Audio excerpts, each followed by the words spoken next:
Nós falamos sobre a história de Ruth, nós falamos sobre a história de Ruth de novo, né? Parte 1, parte 2, e nós falamos sobre a história de Jó. E hoje, para justamente dar aquele tira-gosto do que é a Escola do Cordeiro, mas também para nós entendermos melhor o que é a providência de Deus, eu queria que nós tivéssemos uma aula de catecismo de novo, né? Então hoje nós teremos uma aula sobre a doutrina da providência de Deus. Então, se você está aqui nos visitando, hoje a pregação talvez vai ser um pouco mais ralenta, mas Deus pode fazer o que Ele quiser, porque Ele é soberano. Ele pode prover ou não prover alguma coisa, Ele é Deus, não é verdade? Então nós vamos falar sobre isso. A doutrina da providência de Deus é uma doutrina muito bem fortalecida. Obrigado, querido. Muito bem fortalecida ao longo da história da teologia, e ela permite que a gente entenda o Deus que faz e continuamente age para que todas as coisas cheguem onde Ele mesmo determinou para que elas cheguem. Nós vamos falar sobre isso. Então, antes de nós falarmos sobre doutrina da providência, Deus, Ele é grande, alto, soberano, todo-poderoso, certo? E já emendando para a próxima série, que vai ser a beleza de Deus, né? Deus, Ele é criador de todas as coisas. O cristianismo, quando nós falamos sobre a doutrina da providência, nós entendemos que o cristianismo tem como ponto inicial da existência a pessoa de Deus como criador de todas as coisas. Não existe nada que exista no mundo que não foi criado por Deus. O Deus que cria é o Deus que sustenta e mantém toda a criação para o seu devido fim. Ou seja, tudo que existe, aquele limo que você vê na sua parede, até mesmo a maior estrela que você possa encontrar no universo, a menor bactéria, ou até mesmo o maior tipo de coisa que você veja na natureza, tudo foi criado pela vontade e pelas mãos do Deus que nós servimos.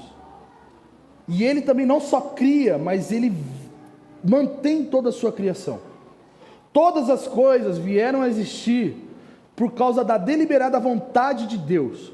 Uma vez que Deus quis que as coisas fossem criadas, nada poderia não acontecer.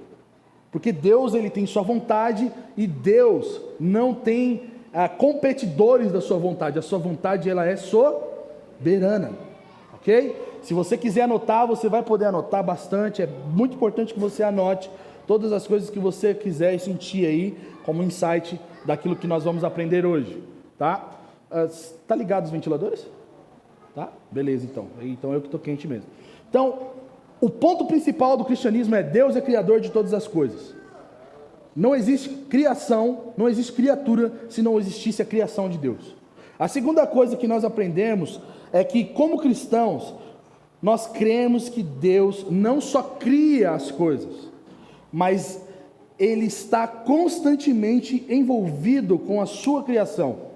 Ele se relaciona e cuida da sua criação para que ela seja mantida como criação, aonde Ele estabeleceu a sua criação.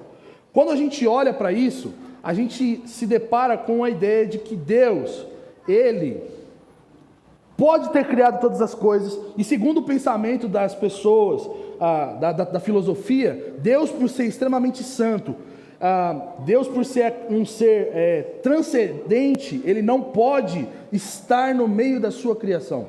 O evangelho, o cristianismo, a história de Deus, ela é totalmente o contrário. Deus cria todas as coisas e manifesta a sua presença. Ele se relaciona através da sua presença com a criação.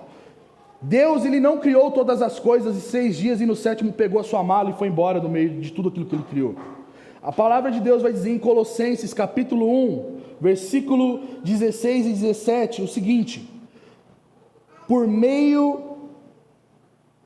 pois por meio dele todas as coisas foram criadas, nos céus e na terra, as visíveis e as invisíveis, sejam tronos, sejam soberanias, quer poderes, quer autoridades, todas as coisas foram criadas por Ele e para Ele.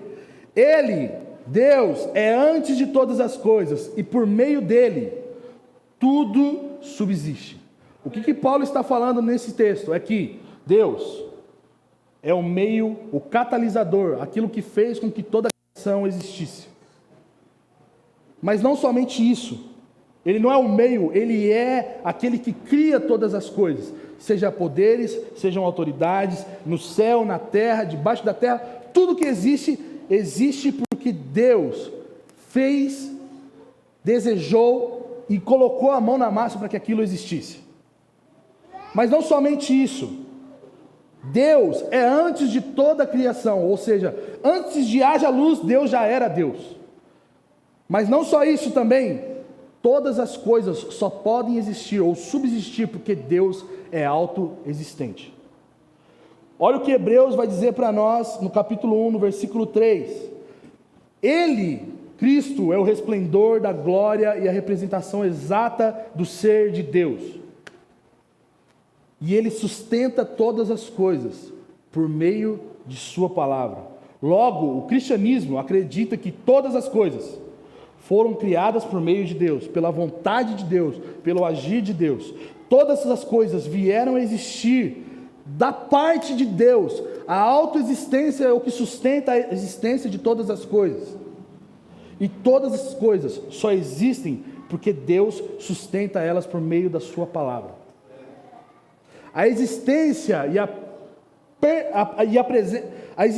a presença de Deus é o que faz com que toda a criação continue sendo viva. Ok? Então, a presença de Deus no meio da criação e a existência de Deus é o que mantém a criação criada. Porque se Deus não existisse, logo não existiria criação. E se Deus não estivesse no meio da criação, a criação não poderia sequer funcionar nas suas coisas mais naturais e mais simples de se viver. O rio não poderia correr o seu curso se Deus não estivesse com a sua presença no meio da sua criação. Nós não poderíamos respirar oxigênio se Deus não estivesse envolvido e sustentando a sua criação. Paulo está falando sobre tudo isso, justamente sobre isso. E aí, esse é o dilema, diferente das outras religiões e pensamentos sobre a criação, ou idealismo sobre a pessoa de Deus. O nosso Deus, o Deus que os cristãos confessam, ele não criou as coisas e foi embora, ele não se apartou da sua criação. Pelo contrário, as pessoas dos outros pensamentos e outras filosofias e ideologias sobre Deus pensam que se Deus se relaciona com a criação, ele está se diminuindo. Mas o nosso Deus, o Deus em que os cristãos acreditam e servem, e louvam e declaram glória, ele não é diminuído porque ele se relaciona com a sua criação. Pelo contrário, toda a sua criação é dependente da existência de Deus. E é porque ele está constantemente envolvido nela. Isso faz com que todas as coisas existam por meio de Deus. Deus, ele está em toda a criação. Mas toda a criação não é Deus. Senão nós seríamos panteístas. Nós acharíamos que o sol é Deus, e por isso que nós vemos um bando de gente lá em São Tomé das Letras fazendo saudação ao sol no final do dia. Deus não é o sol, mas o sol existe por causa de Deus.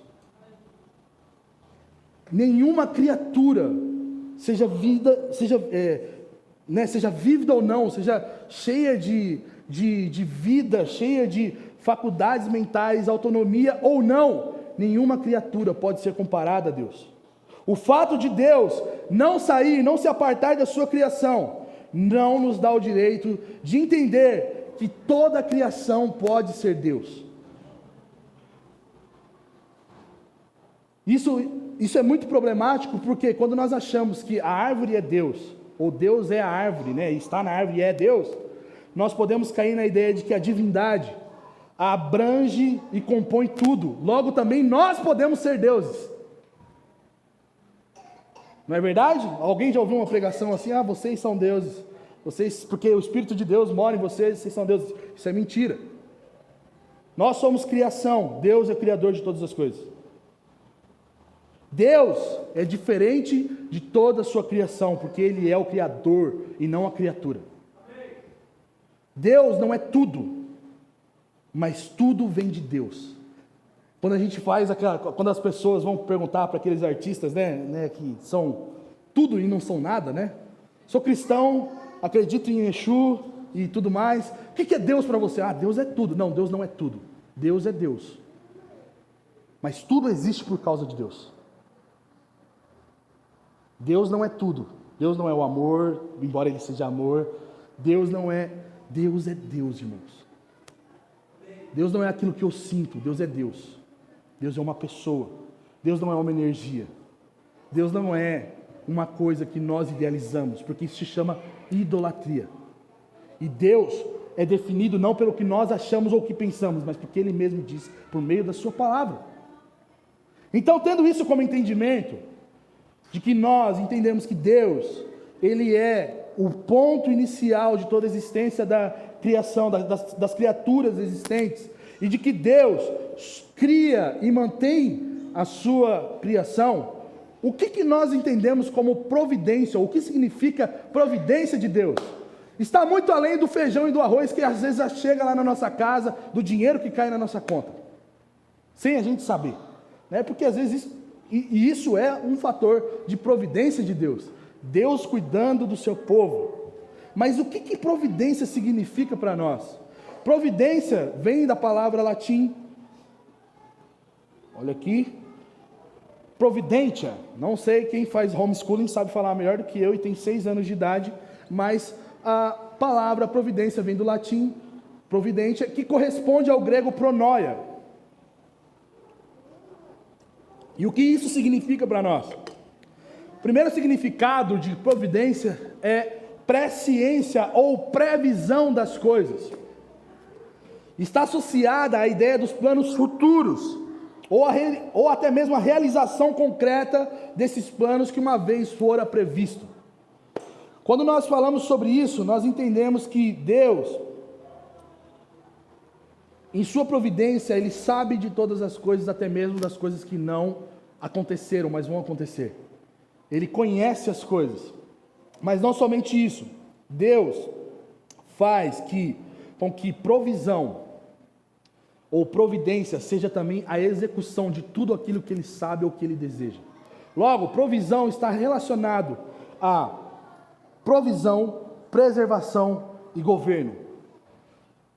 E é muito interessante porque a palavra providência, ela veio significar depois de muito tempo essa ideia de que Deus, Ele não somente faz com que as coisas aconteçam, Ele não somente provê, mas Ele preserva as coisas que Ele mesmo faz.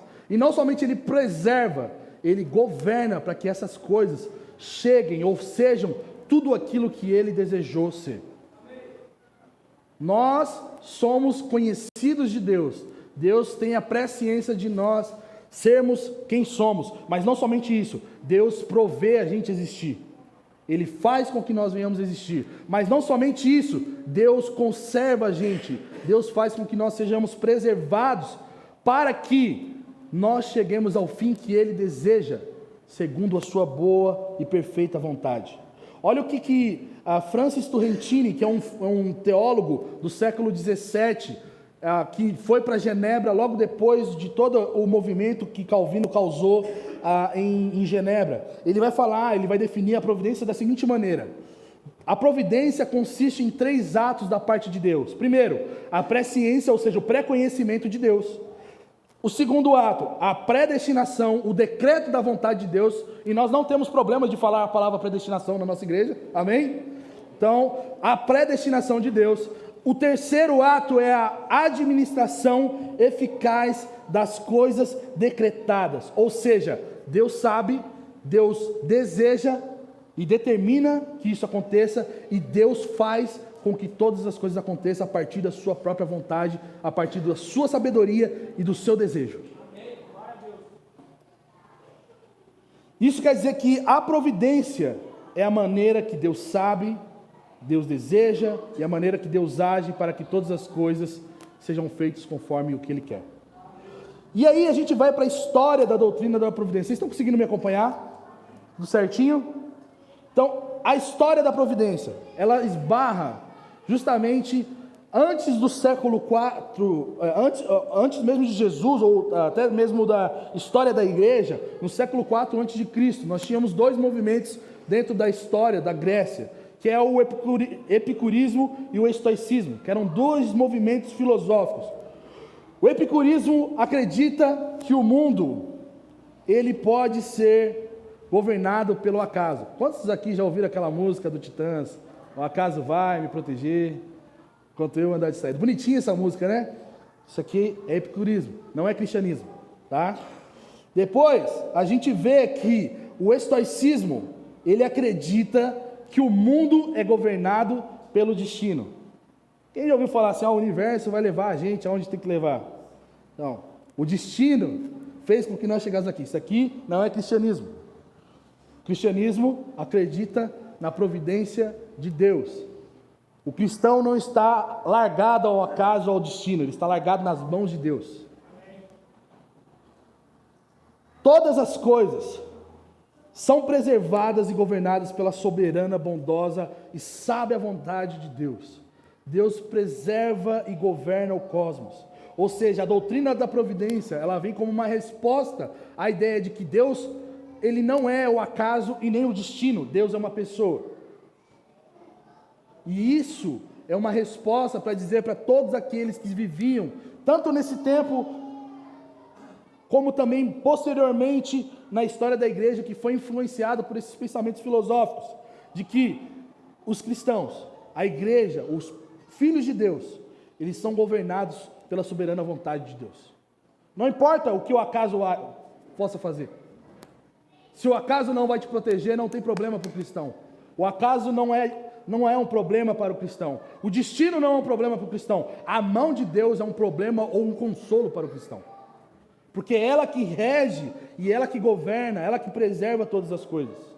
Então, logo a gente entende que providência é o permanente exercício da energia de Deus, da energia divina, pelo qual Deus, o Criador, ele preserva todas as suas criaturas. Não é os homens, não é os animais, é toda a sua criação. Todas as criaturas são preservadas e governadas pela pessoa de Deus. E Deus opera em tudo que se passa no mundo e dirige todas as coisas para o seu determinado fim. Gente, parece que isso é legal, é muito teórico, mas isso é gravíssimo para a gente. Porque a estrela cadente que passa lá no céu, que as pessoas fazem desejo, não é sobre os nossos desejos, ou sobre um problema dentro do universo. É a mão de Deus conduzindo todas as coisas. O fato do seu pneu furar, o fato das coisas acontecerem como acontecem nas nossas vidas, não é obra mera do acaso, ou porque sua mãe casou mal, seu pai fez coisa errada, é obra poderosa da mão do Senhor,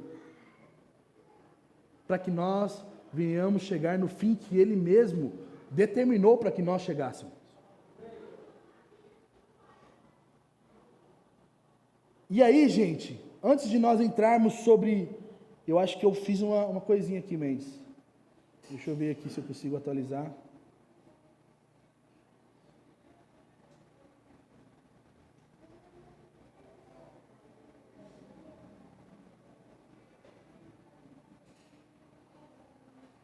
Aqui, consegui. Você consegue dar um F5 aí? Consegue atualizar? Boa. E aí a gente vai entender o que não é a providência de Deus, ou o que providência não é. Deixa eu ver se foi. Foi, ótimo.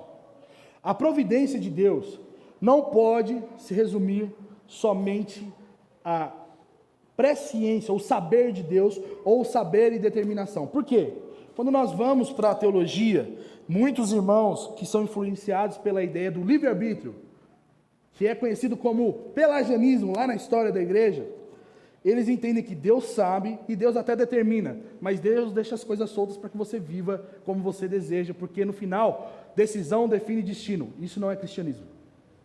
Isso é teologia coaching. Isso é Pablo Marçal.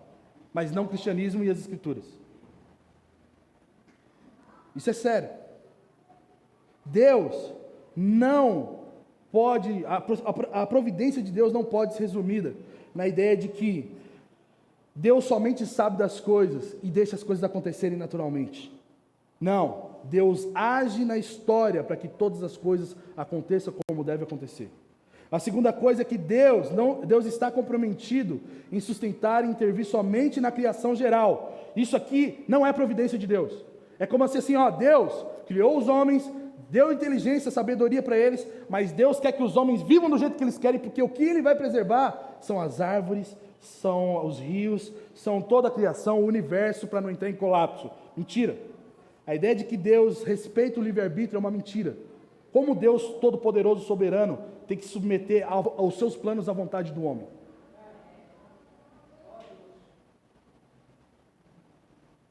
Imagina, você é pai de uma criança. Deus não usa da educação positiva, tá, irmãos?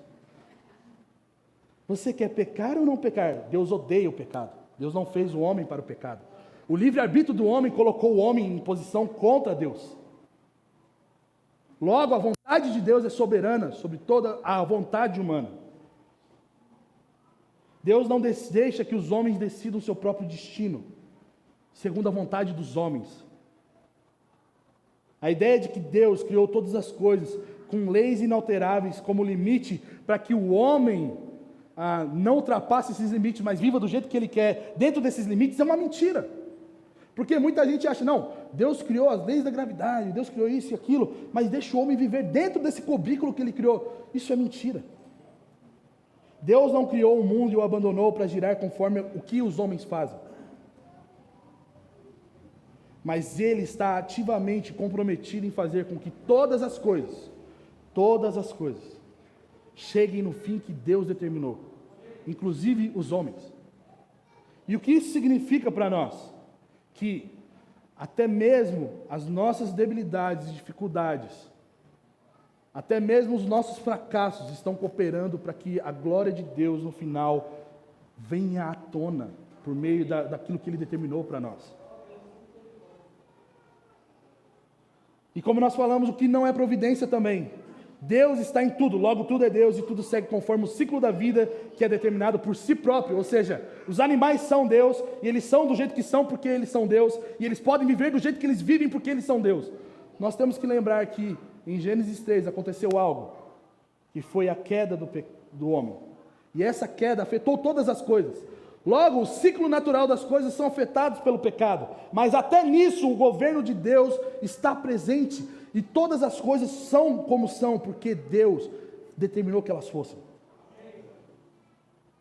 O entendimento da ideia do panteísmo usa da autorrevelação de Deus por meio da criação geral, para dizer que Deus provê todas as coisas, e todas as coisas são Deus por ser fonte de vida.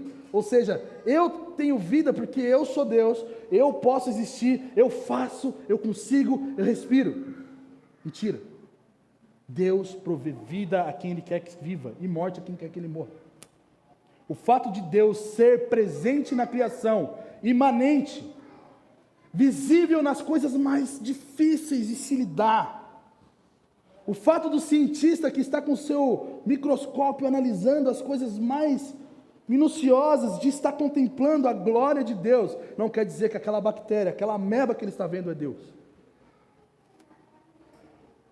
O fato de Deus estar presente até nas coisas mínimas não quer dizer que a criação determina o seu curso, mas a criação só existe por causa que Deus causou todas as coisas e guarda eles por meio da sua providência. Isso faz com que a gente entenda o que não é providência. Mas agora, falamos sobre o significado de providência, que é Deus governar, preservar e prover todas as coisas para a sua criação. Quais são os elementos, ou esses elementos, vamos falar um pouco mais sobre esses elementos da providência. E quais são eles? Preservação, ou seja, como Deus conserva. Deixa eu passar aqui. Preservação, concorrência ou cooperação e governo são três coisas que formam a providência de Deus. O fato de você receber provisão de Deus no final do seu mês, seja por salário ou por milagre, não é só isso que é providência de Deus. Mas na forma que Deus preserva e provê, essas coisas se relacionam, cooperam e está sob o governo de Deus para que você seja guardado pela providência de Deus. Preservação tem a ver com como Deus conserva e preserva e sustenta a sua criação. Concorrência tem a ver com como Deus faz com que todas as coisas concorram e a criação participa da providência. Lembra daquele texto, todas as coisas cooperam para o bem? É sobre isso que esse texto está falando. Como todas as coisas vão acontecer para a glória de Deus, para que o homem chegue no fim que Deus deseja. E a terceira coisa fala sobre o governo, ou seja, como a vontade de Deus impera sobre a sua criação e é conduzida ao fim que Ele estabeleceu. Nós nunca vamos conseguir entender plenamente cada uma desses elementos da providência de Deus. E nós não podemos também achar que providência de Deus é governo, e não é provisão, não é preservação e nem cooperação. E nem podemos só dizer que concorrência é a forma que Deus usa, ou é a providência. Em outra maneira de se ver, concorrência é justamente essa união de três coisas que formam a providência. É a união desses três elementos que formam a forma que Deus governa todas as coisas. E aí quando nós falamos sobre preservação, irmãos, a preservação é que Deus mantém a sua criação. Ele não só cria, Ele mantém a sua criação. Nós lemos isso lá em Hebreus 1:3, que diz que Ele sustenta todas as coisas. Isso envolve que a preservação é a proteção da criação de Deus contra o dano e a destruição, e a provisão dele para que as necessidades dos elementos ou membros da criação. Isso nos mostra que para a criação existir, ela depende de Deus. A criação não autoexiste, a autoexistência é um atributo único da pessoa de Deus. E porque Ele é autoexistente, Ele pode manter toda a existência. Tanto a origem quanto a continuação da existência. Todas as coisas estão relacionadas à vontade e atividade de Deus. Se as coisas estão sendo destruídas, é porque Deus deixou ou quis que elas fossem destruídas. E isso ainda é preservação da criação de Deus. Deus não deixa com que as coisas não aconteçam conforme a sua vontade. A segunda coisa que nós entendemos como preservação é que Deus preserva o seu povo, seja Israel ou seja a igreja. E nós vemos isso em diversas histórias, e nós falamos dessas histórias nessas semanas. Nós vemos a forma como Deus age na história da sua redenção por meio de conduzir Ruth de Moabe para Belém, fazendo com que ela casasse com Boaz, fazendo com que ela fosse mãe de um filho que é vô de Davi, que Davi é um dos pais do Messias. Isso é a forma como Deus preserva o seu povo. A forma como Deus cuida do seu povo, o povo da sua aliança. Nós vemos diversas histórias, como Israel saindo do Egito, a forma magnífica que Israel sai do Egito. Irmãos, nós estamos falando de uma nação, de um povo que era escravo. Escravo não tem autonomia nenhuma sobre si, mas quando esse escravo tem Deus Todo-Poderoso do seu lado, o maior príncipe deve se dobrar diante desse Deus. Nós estamos falando de um povo que não tinha favor nenhum do governo, não tinha ajuda, pelo contrário, era escravizado, era hostilizado pelo governo, mas Deus decide falar, vamos tirar esse povo do Egito, porque eu determinei isso, lá quando eu falei com Abraão em Gênesis, que a sua descendência ficaria como escravo por 400 anos, mas quando desse 400 anos eu tiraria eles com feitos magníficos. E o que Deus faz? 10 praguinhas para o Egito, pragas que faziam com que todo pensamento da divindade egípcia estivesse abalada, porque maior do que qualquer divindade existia um Deus todo-poderoso acima de todos os deuses, acima de todo governo, acima de toda autoridade, porque Ele criou todas as autoridades. Todo poder só existe porque Deus deseja. Logo, o Lula no nosso país não é mera obra do acaso ou do povo que não sabe votar. Eu ouvi quando aconteceu as eleições de 2022 de um pastor na cidade dizendo que os planos de Deus foram frustrados para a nossa nação. A nossa nação foi entregue às mãos de Satanás. Isso é mentira! Porque Deus provê todas as coisas, inclusive aquilo que nós não gostamos. E isso é uma maneira de Ele preservar aquilo que Ele quer. Da mesma maneira que Deus proveu e preservou Israel, Deus provê e preserva a igreja. Porque Ele ama a igreja. Ele é o mais interessado em manter a igreja santa. Ele é o mais interessado em manter a igreja indestrutível. Mesmo em meio a todas as crises que nós podemos viver, escândalos, problemas, pecado na igreja, Deus sempre nutre, supre e protege, preserva a igreja por meio da sua palavra, por meio dos seus dons, por meio das pessoas que Ele usa. Gente, nós estamos falando de 2000 anos de história. Você acha que em 2000 anos a gente não teve problema?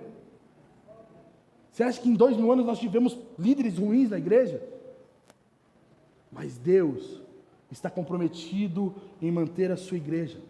Deus, Ele é comprometido em preservar o seu povo. A terceira coisa que nós entendemos sobre preservação é que Deus preserva os seus escolhidos. Deus, sim, Ele está ativamente comprometido em guardar os seus escolhidos. E olha um exemplo muito legal. Imagina, gente, se coloca qualquer ímpio da Babilônia na cova dos leões. O que ia acontecer com aquele cara? Mas Deus permitiu que Daniel, um escolhido seu, entrasse na cova dos leões. E ele foi livre. Imagine, irmãos, qualquer outra pessoa começar a falar coisas que incitavam ou fragilizavam o Império Romano na época da igreja primitiva. Como os apóstolos diziam que Jesus é rei sobre todas as coisas, César não é rei sobre todas as coisas, Cristo está acima de toda autoridade. Isso é provocativo. Imagina que Deus preservou esses apóstolos, mesmo que eles levaram um couro, mesmo que muitas vezes eles passaram por dificuldades, mas em todo momento eles foram preservados para testemunhar de quem Deus era, para que o evangelho fosse pregado. Cristo, Ele promete esse cuidado de Deus para com a gente, em preservar com todo o suprimento que nós necessitamos. Mateus 6 e 7, Jesus vai dizer que seja o que vestir, seja o que comer, nós não deveríamos estar preocupados, porque todas essas coisas não vêm das mãos dos homens, mas vêm das mãos de Deus. Isso é preservação de Deus, isso é providência de Deus sobre nós. Mas não somente isso, porque às vezes a gente se contenta com isso. Nossa, graças a Deus, Deus proveu o dinheiro, Deus proveu a conta paga, Deus proveu a comida. Deus, Ele está comprometido em preservar as nossas almas em relação à salvação. O que isso significa para nós? Que a providência de Deus consiste em que nós não conseguimos guardar a nossa salvação, irmãos. Mas nós somos salvos, e porque nós somos salvos, nenhum perigo físico ou espiritual pode nos roubar da mão de Deus. Pode nos tirar da mão de Deus para nós perdermos a nossa salvação. A salvação, ela não está assegurada pelo que nós fazemos, mas pela obra providencial de Deus. João 10, Jesus afirma isso, irmãos. Que as suas ovelhas, não as ovelhas do pastor Ramon, as ovelhas de Cristo, elas jamais perecerão. Paulo vai nos dizer em Romanos 8 que nada pode nos separar do amor de Deus. Nada. Preservação é o fato que, mesmo em perigos ou provações, mesmo que a gente passe por qualquer tipo de dificuldade, nós seremos preservados segundo a boa vontade de Deus. Se você está em pobreza, o Senhor te preserva em pobreza. Se você está em doença, o Senhor te preserva em doença. Porque mais do que satisfazer você mesmo, existe um fim determinado por Deus, em que Ele está comprometido com Ele mesmo em cumprir. Logo, as dores, as coisas que nós vivemos, mesmo sendo difíceis, é ato de preservação de Deus. Porque não é sobre nós, é sobre o que Deus determinou para o seu fim. O fato de nós aprendermos sobre Ruth, Ruth ter passado pela viuvez, pelo abandono, pelo fato de estar numa crise que nós vivemos. Aquilo não falava sobre Ruth, mas falava do plano eterno de Deus. O fato de Jó passar pela sua dificuldade, a sua enfermidade, isso mostra o ato soberano de providenciar a Jó que ele passasse por tudo aquilo e o conhecesse, porque o fim do homem é conhecer a Deus. Preservação fala sobre isso, irmãos. O segundo ponto, o segundo elemento da nossa providência é justamente a cooperação. A cooperação nos ensina que as forças da natureza não agem por si mesmas, mas Deus os exerce operação imediata em cada criatura. A formiga carregando uma folhinha para o seu formigueiro, é Deus agindo nela. Paulo, em Atos 17, versículo 28, vai dizer que nele nós nos movemos, vivemos e existimos. Nele nós estamos andando, nele nós estamos vivendo e nele nós estamos existindo. Ou seja, o homem não está, a criação não está apartada da realidade de Deus, mas pelo contrário, Deus está causando todas as coisas na sua criação. O homem, ele está e ele é sujeito, e ele é responsável pelas suas ações. Ele não age independentemente, mas ele é responsável pelas suas ações, porque suas ações são governadas por Deus, mas essas ações estão cooperando para o fim que Deus determinou, mesmo que essas ações e situações sejam boas ou ruins. O homem, ele tem coisas e passos determinados ao que fazer e ao que não fazer, não é a mera vontade humana. Só que toda ação tem uma responsabilidade, e não é Deus, é o próprio homem. Bavinck, que é um teólogo holandês, ele vai definir uma coisa sobre a responsabilidade da criação em meio das suas ações, né? Ele vai dizer assim: o fato de que a madeira queima não é o fato de que a madeira queima, que somente Deus a fez queimar, mas que formalmente esta queima não pode ser atribuída a Deus, mas unicamente a madeira como sujeito da ação de queimar. Ou seja, Deus fez a madeira para ser queimada, ok? Só Deus pode fazer a madeira ser queimada. A madeira não fala assim, vou queimar, certo? Mas toda queima da madeira é responsabilidade da madeira, porque Deus a fez para isso, e Deus atribuiu a ela, e ela é o sujeito da ação de queimar. E o que isso significa para nós? Nossas atitudes foram determinadas por Deus, e isso é um problema, porque se todas as nossas atitudes foram determinadas por Deus, tem uma coisa que nós fazemos, que nós podemos colocar a culpa em Deus, que é o pecado. Não é verdade? Se Deus determina todas as coisas, inclusive o meu pecado, então o culpado do pecado é quem? Eu. Não é Deus. Porque por mais do que o homem peque, Deus não peca. Deus é inimigo do pecado. Os atos pecaminosos que nós cometemos estão sob o governo de Deus e ocorrem de acordo com a predeterminação e o propósito de Deus. Isso é difícil de entender, mas quando nós vamos para Atos, capítulo 2, capítulo 4, capítulo 6, quando Pedro está pregando para os judeus, Pedro usa da afirmação de que Deus determinou que o povo judeu pecasse contra Deus, matando o seu filho, para que por meio do seu filho houvesse a remissão dos pecados. Então não é sobre as atitudes que nós fazemos ponto a ponto, é sobre o fim que Deus determinou para que nós chegássemos. Isso quer dizer que Deus, quando permite o pecado, ele se torna pecador? Não. Mas Deus, se determinou que homens vão pecar, o homem não consegue talvez falar, não Deus, isso aí não. A vontade de Deus é soberana sobre todas.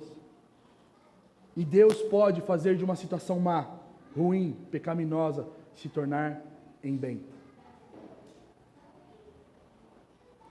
Deus permite o pecado em seu governo, mas o pecado tem uma sentença que um dia ele vai acabar e não vai existir mais. Eu gosto de dizer uma coisa: os nossos pecados, eles vão glorificar a Deus de duas maneiras. Ou nós nos arrependemos dos nossos pecados, ou nós seremos destruídos por nosso pecado, e tudo isso glorificará a Deus, porque se nós nos arrependemos, a obra de Deus foi eficaz em nós e nos fazer santos. E se nós seremos julgados pelos nossos pecados, Deus continuará sendo glorificado, porque Ele é justo em nos punir, porque somos pecadores. Isso é a cooperação. Os planos de Deus e a forma que Ele faz com que as coisas cooperem para a sua providência estão acima do bem e do mal. Estão acima da maldade que nós podemos fazer. Estão acima das coisas boas que nós podemos fazer. A vontade de Deus, ela é soberana. E o mal que nós fazemos é um servo da providência de Deus. Lutero, e é muito interessante, porque quando a gente fala sobre Satanás, e ontem, pausa, a gente fez a ordenação dos diáconos, né? E aí hoje de manhã o irmão chegou em mim: pai, por que você ficou falando diabo o dia inteiro na igreja? Eu falei: é diácono. Ah, diácono. Entendi. Eu que estou surdo, vocês estão vendo, né? Gente, Lutero vai dizer que Satanás é o cão de Deus. Nós, no nosso misticismo, achamos que Satanás é uma força igual a Deus, que trama contra os planos de Deus, ele quer paralisar a vontade de Deus. Não, Satanás é um servo da vontade de Deus. O mal é um serviço dentro da providência de Deus, porque os fins e os propósitos de Deus são santos, e a sua permissividade da pecaminosidade na cooperação do fim que Deus deseja também é santo. E agora eu vou dizer para você, se você não entendeu como o mal se relaciona com a providência de Deus, fica tranquilo, ninguém entende. Isso é um mistério da teologia.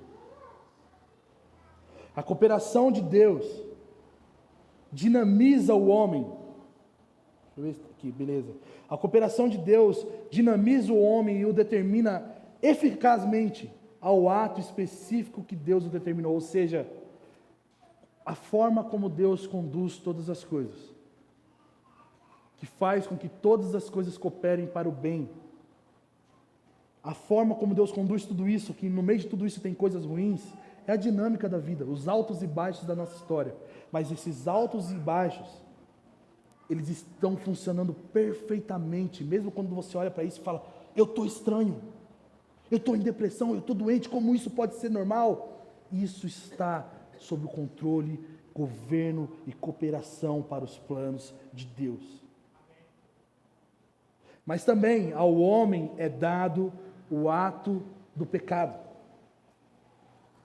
Isso quer dizer que o pecado, por mais que no meio de tudo isso, dos altos e baixos que cooperam para o bem daqueles que amam a Deus, não somente o pecado, mas toda a nossa ação está sob a responsabilidade de nós mesmos. Isso é a forma que Deus faz com que, dentro da sua providência, exista a cooperação das coisas para o seu fim. E por último, o último elemento é justamente o governo de Deus. E nós já estamos quase terminando. Se Deus der graça, a gente termina hoje.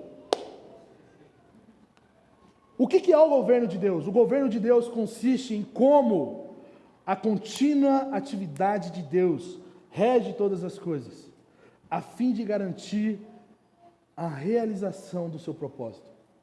Ou seja, Deus só não escreve as coisas e larga. Deus só não sabe das coisas ou deseja aquilo. Ele faz o que tem que ser feito para que aquilo aconteça. Gente, Ele faz ao ponto de trazer uma mulher estrangeira entrar na genealogia do seu Messias, para que o Messias nasça. Porque Ele faz, porque Ele determina, porque Ele deseja isso. Deus guia todas as coisas da criação para um fim determinado. E qual é o fim determinado da criação? Para qual fim Deus criou o homem? Essa é a pergunta do Catecismo de Westminster. A primeira pergunta, qual que é? A glória de Deus. A glória do seu nome. O fato de Deus ser um rei não diminui a realidade de Deus ser um pai amoroso.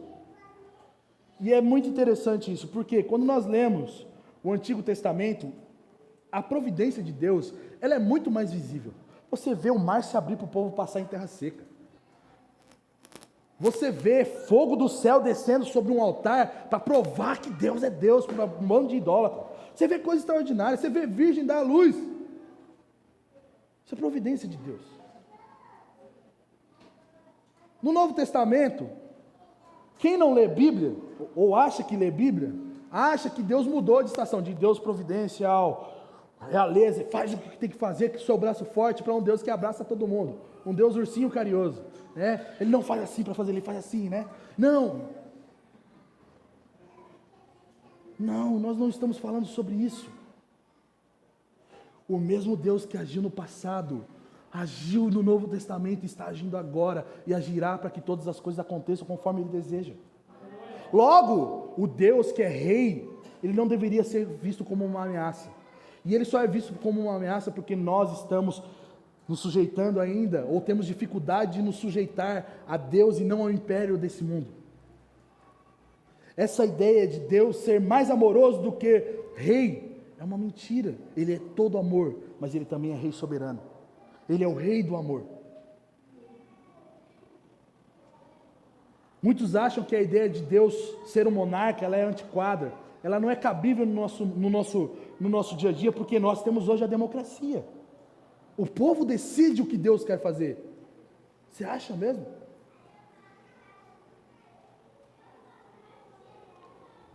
Queira você ou não, Deus é governante sobre todas as coisas. Ele é rei de todo o universo.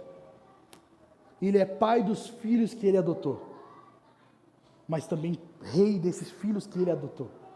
Nós somos filhos de um Deus que é pai, mas nós somos filhos de um Deus que é rei. Aqueles que não são filhos de Deus são governados também pelo império da vontade de Deus, mas não tem Deus como pai. Deus não é pai de todo. Deus ele não é pai de todo o universo, mas Ele é rei de todo o universo. Ele é pai dos seus filhos, mas Ele é rei sobre todas as coisas. Ele é a fonte de toda autoridade no céu e na terra. E é isso que Paulo deixa claro para a gente.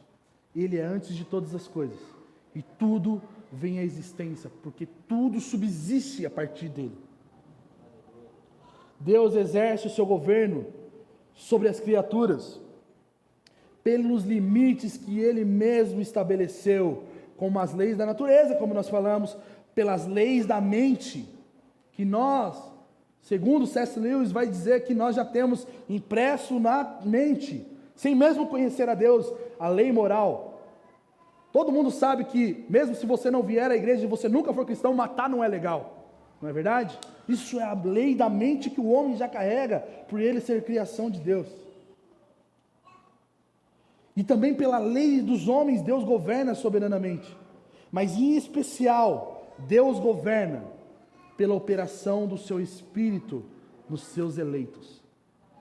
Que eles já não são somente guiados pelas leis da natureza, ou pelas leis da mente, ou pelas leis dos homens, mas eles são guiados pela lei de Deus em seu coração.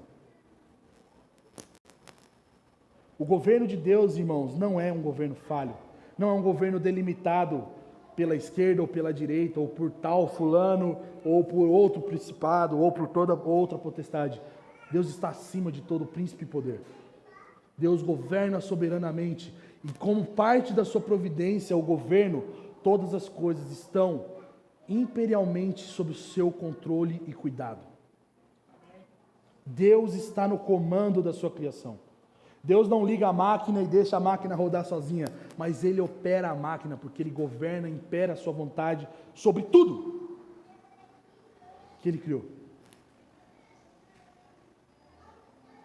Todas as coisas que você, a partir de hoje, se encontrar e se deparar na sua vida, sejam coisas naturais, sejam coisas do cotidiano, sejam coisas difíceis de lidar, todas as coisas estão sob o governo de Deus e acontecem porque Deus impera sobre elas. Pensa comigo, uma coisa mais estúpida, o furar de um pneu, o prego que entra dentro da borracha do pneu está sob o domínio de Deus, porque Deus criou todas as coisas. Logo, Deus criou aquele ser humano que vendeu o prego para alguém que deixou cair. Logo, Deus também criou não somente esse ser humano, mas criou a fábrica, ou deu capacidade para o dono da fábrica de prego. Mas não somente isso, Deus criou o metal que furou o seu pneu. Deus governa sobre todas as coisas. Não é sobre as coisas legais, não é sobre tudo que está dando certo, é sobre todas as coisas. E quais são os objetos da providência de Deus? Onde nós podemos ver, eu vou até colocar aqui, são pelo menos 11 coisas, para não dizer todas as coisas. Mas vamos ver alguns exemplos dentro das Escrituras. Deus governa o universo em geral. Salmo 103, versículo 19 diz assim: o Senhor estabeleceu o seu trono nos céus, e o seu reino domina sobre tudo. Deus tem como objeto da sua providência, a forma como Deus age em sua providência, o mundo físico. Salmo 104, versículo 13 e 14 vai dizer: da alta morada regas os montes, a terra se farta do fruto das suas obras. Deus fazes crescer erva para os animais e verdura para os homens, de modo que da terra Ele tire o alimento.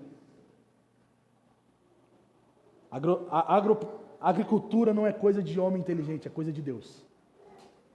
O governo de Deus sobre todas as coisas. Nós podemos ter a maior plantação de café, se Deus não quiser que nasça café, não nascerá café. E estamos ferrados.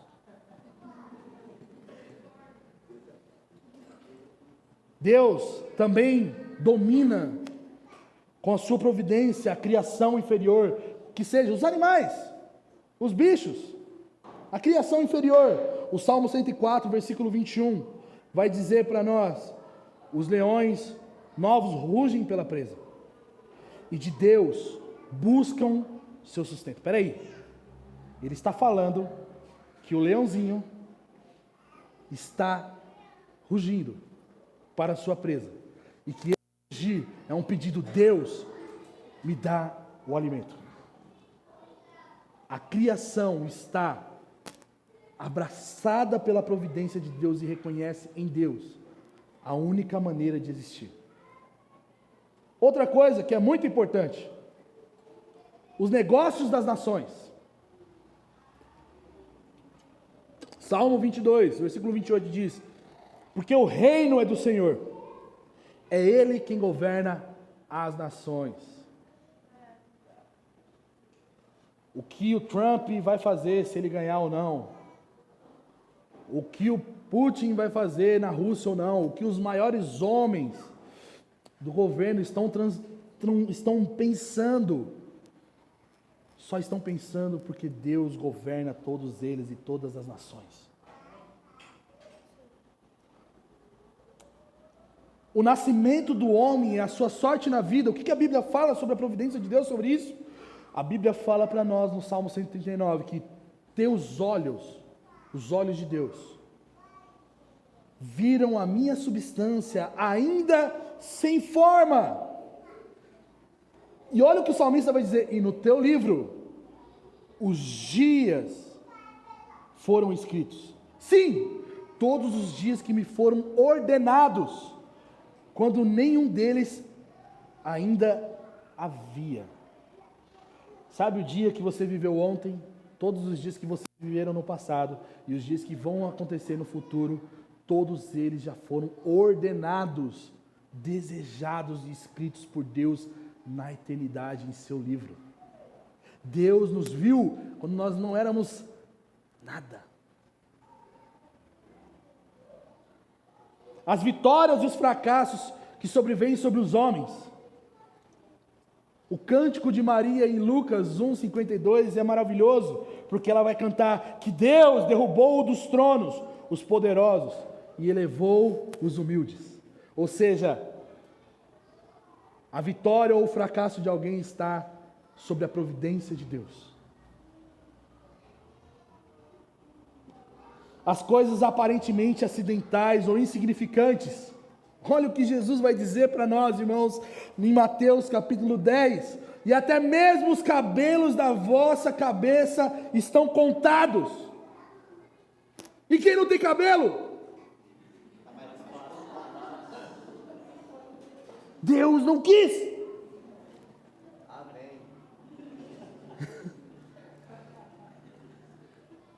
Provérbios, falando sobre justamente essas coisas acidentais ou insignificantes.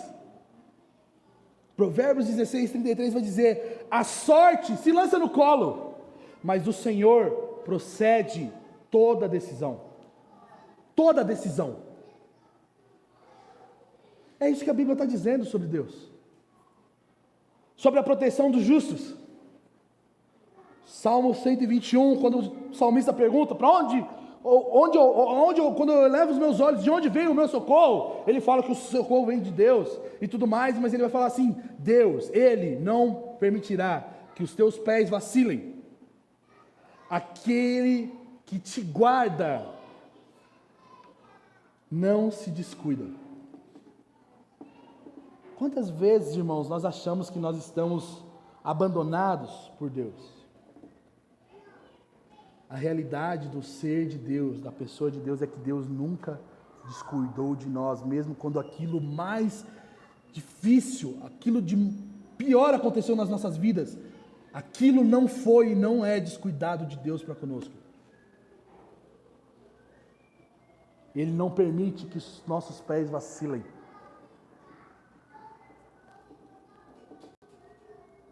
Suprimento das necessidades do povo de Deus. O que a Bíblia vai dizer? Paulo, em Filipenses capítulo 4, nós estudamos a carta dos Filipenses no mês passado, a carta da alegria. Ele vai dizer que o meu Deus suprirá todas as vossas necessidades, segundo a riqueza na glória em Cristo Jesus. Deus vai suprir todas as nossas necessidades. Isso não é teologia da prosperidade, isso é Deus. Deus supre se Ele quiser, quando Ele quiser, como Ele quiser. Ele supre. E quando Ele não supre, Ele supre também porque Ele não supre. É vontade de Deus. Deus também age com a sua providência em respostas de oração. E como isso é lindo, porque a providência de Deus está muito ligado a como, se Deus faz todas as coisas como Ele deseja, por que eu devorar? Porque nós precisamos saber qual é a vontade de Deus. Nós não sabemos qual é o que Deus planejou para as nossas vidas. Nós não temos nem ciência do que pode ser o próximo segundo da nossa vida. Mas Deus sabe. E é por isso que nós oramos. Porque quando nós oramos, nós buscamos entender a boa, perfeita e agradável vontade de Deus, que não submete a nós, mas ela é soberana e vai ser executada porque Ele deseja que seja executada. E por que nós oramos? Porque Deus, na sua providência, Ele responde às nossas orações. Jesus vai dizer em Mateus 7, no Sermão do Monte, dizendo: pedi e vos será dado, buscais e achareis, batei e a porta vos será aberta. Ou seja, existe garantia de que uma hora Deus responde. E quando Deus não responde? Essa é a resposta de Deus.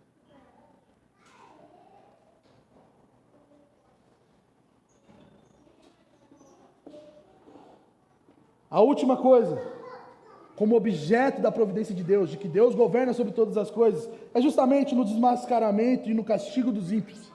O salmista vai dizer no Salmo 7, versículo 12 e 13: se o homem não se arrepender, Deus afiará a sua espada, o seu arco já está armado e pronto, ele já preparou armas mortais, aprontando suas flechas venenosas. Para quem?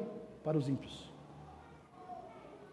Em todas as coisas, a providência de Deus está visível.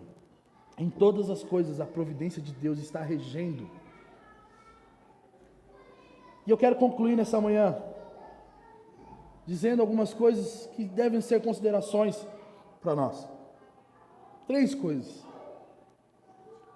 Como filhos de Deus, nós podemos descansar na providência de Deus. A providência de Deus não é uma matéria de teologia, embora gastamos mais de 1 hora falando sobre isso. A providência de Deus é um consolo para o nosso coração. E por que ela é um consolo?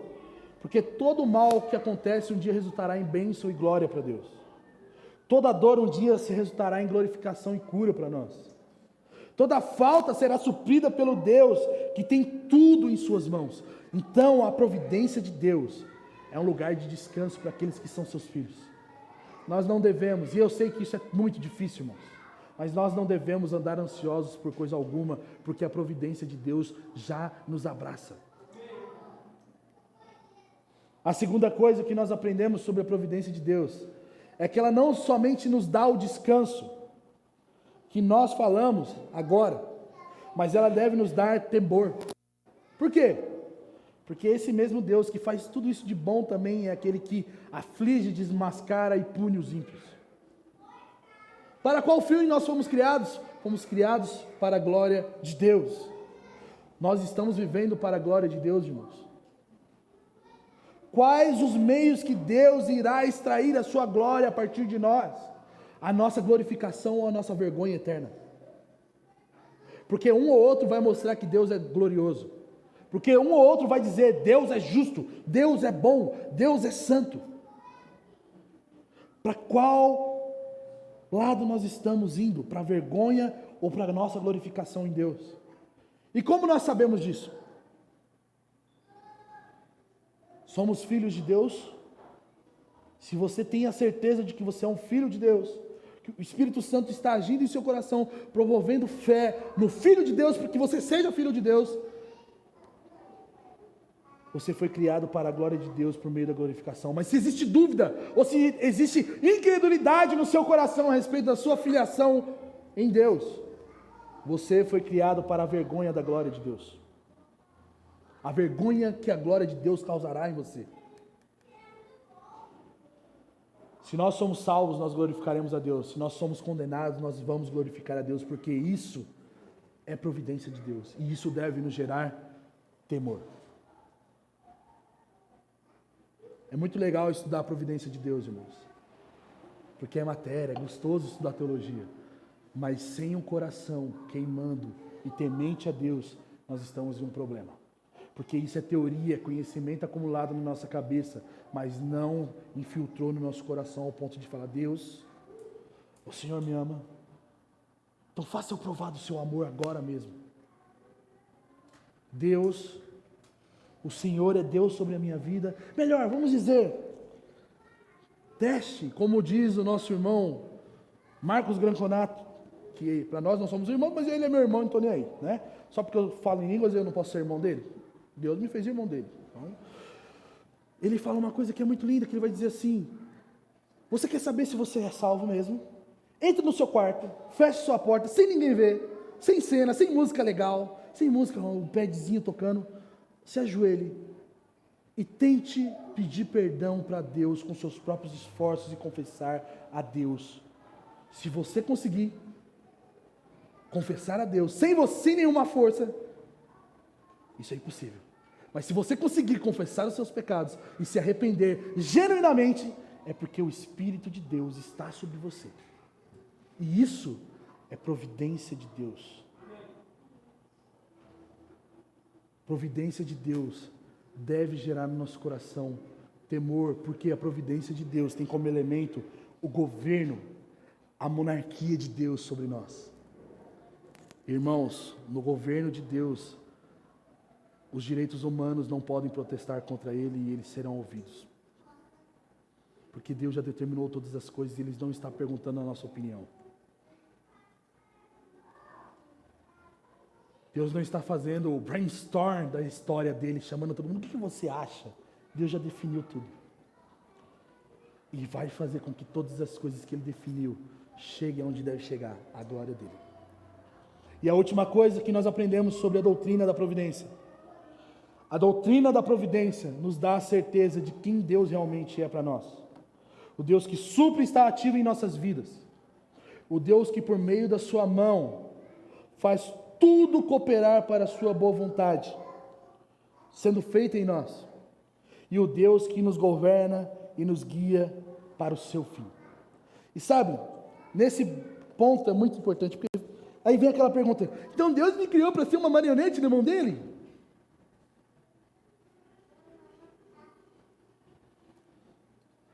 O fim do homem é a glória de Deus. O fim da criação é a glória de Deus. Deus poderia não criar nada e continuar sendo Deus tranquilamente, irmãos. Sendo o Deus provedor, o Deus amoroso, o Deus bom que nós conhecemos. Estarmos nas mãos de Deus e termos a ciência que todas as coisas que nós fazemos são cooperação divina para que nós cheguemos ao fim que Deus deseja, que é a sua glória, é um motivo de alegria.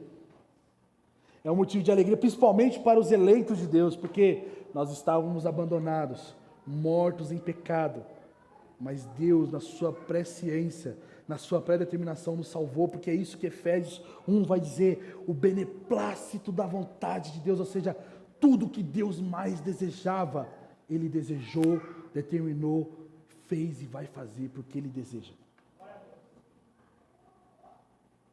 É motivo de nós glorificarmos a Deus, a providência dEle sobre nós, irmãos. Você consegue colocar a arte da Deus invisível?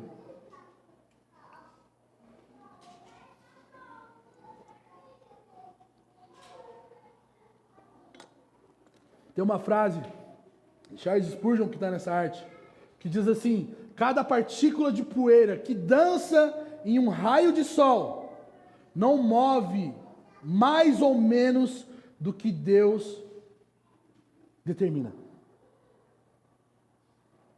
Ele está falando disso aqui que a gente vê aqui quando a luz bate. Essa poeirinha não está se movendo porque tem um ar condicionado ligado, embora tudo isso possa causar tudo isso. Ela se movimenta e o seu movimento está pré-determinado por Deus. Agora imagina as nossas vidas, irmãos. Imagina o cuidado de Deus. Se Deus se preocupa com um negócio inútil desse, que só taca a nossa rinite. Imagina o amor leal de Deus para conosco. Imagina o cuidado de Deus para com as nossas vidas. Sabe, eu queria que você ficasse em pé nesse momento.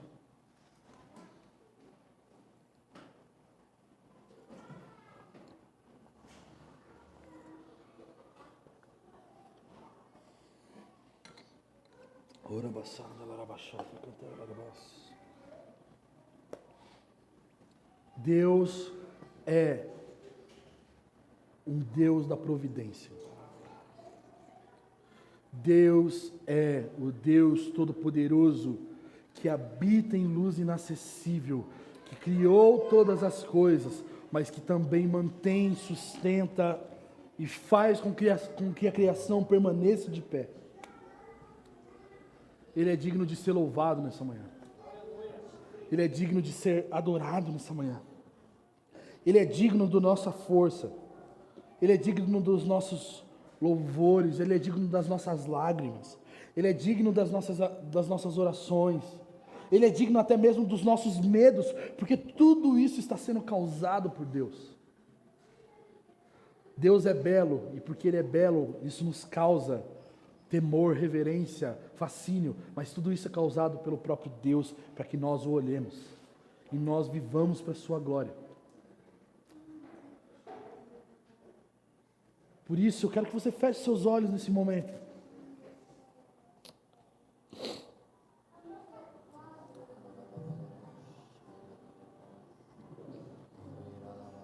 O Senhor é aquele que sabe aonde a história deve chegar, Deus.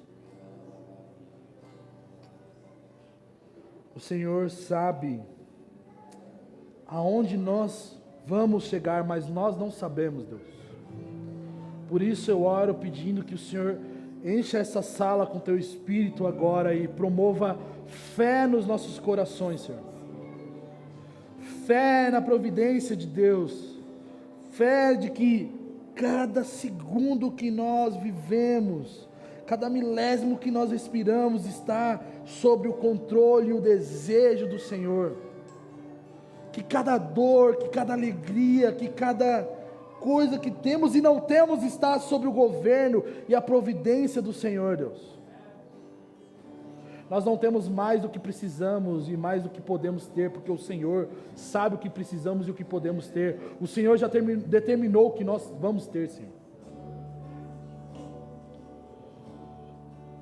Nos dá fé nessa manhã para confiarmos nisso, Senhor.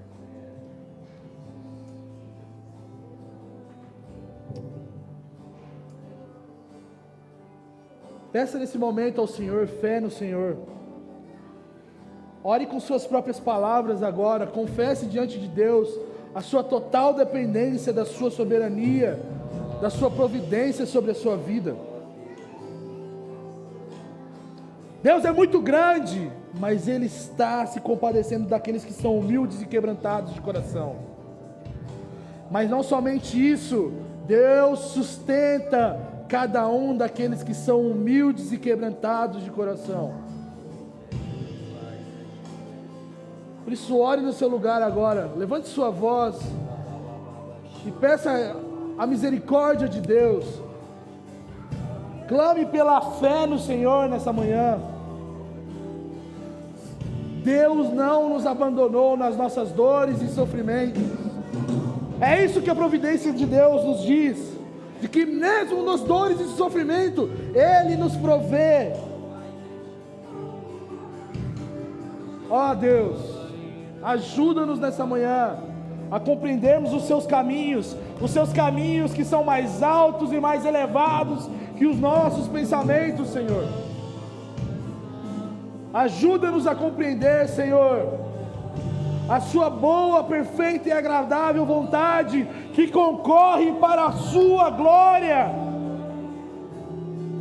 Nós não entendemos, Senhor, os seus caminhos.